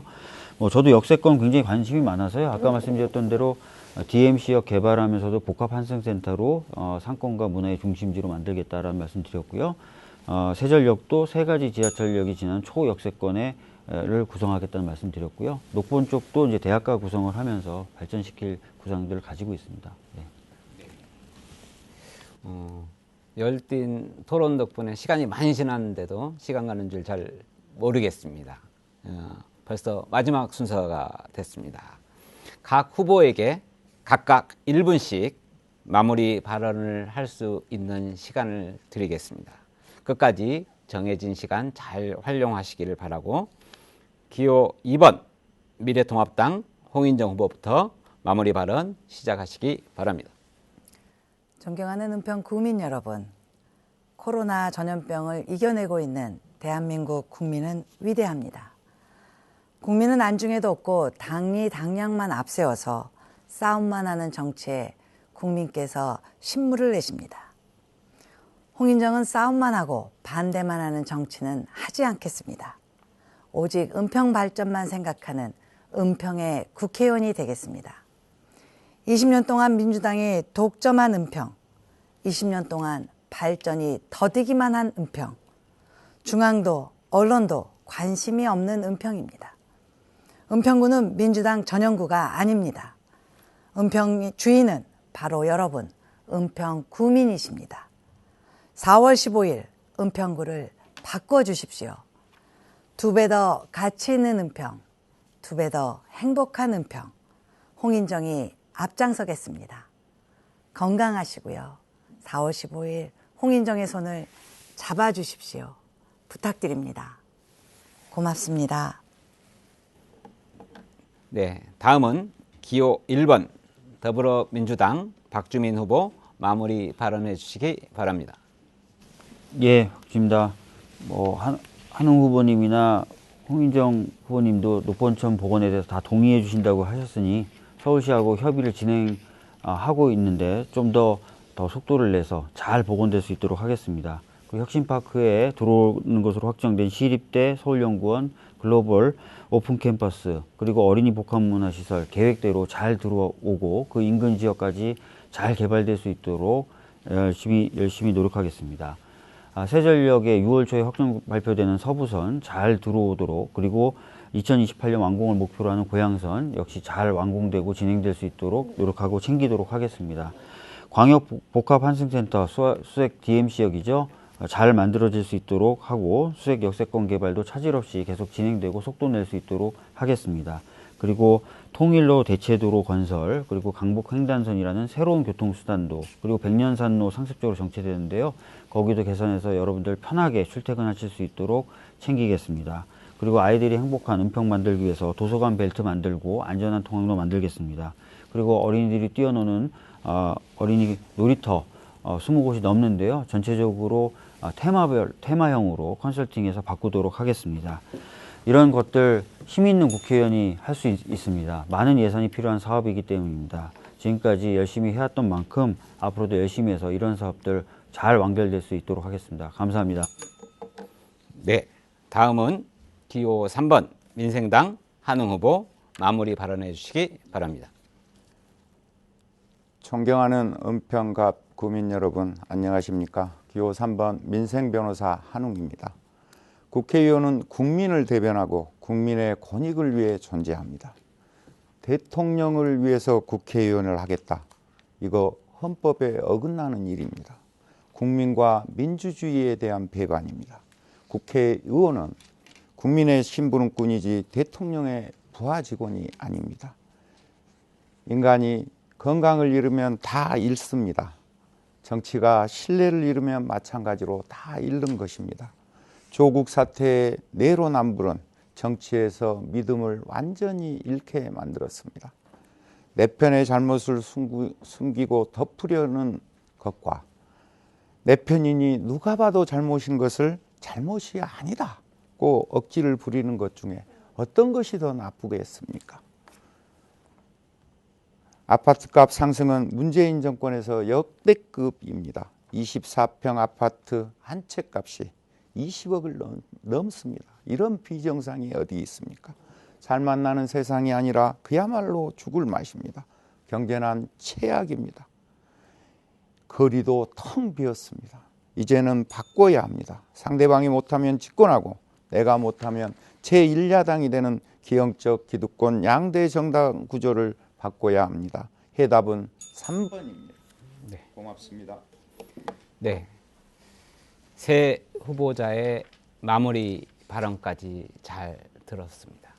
질문도 어렵고 발언 시간도 한정적인데 잘 지켜주셔서 감사드립니다. 은평구 선거방송토론위원회가 주관하고 LG 헬로비전 은평방송이 중계하는 제21대 국회의원 선거 은평구 후보자 토론회 시청자 여러분들 어떻게 보셨습니까? 짧은 시간이었지만 이 시간이 여러분들의 선택에 도움이 되었길 진심으로 바랍니다. 이번 제21회 국회의원 선거의 투표일은 4월 15일입니다. 앞으로 4년간 우리 지역을 이끌어갈 대표자를 선출하는 만큼 소중한 한 표 꼭 부탁드리겠습니다. 토론회에 참석해 주신 세 분 수고 많으셨습니다. 지금까지 시청해 주신 시청자 여러분 감사합니다.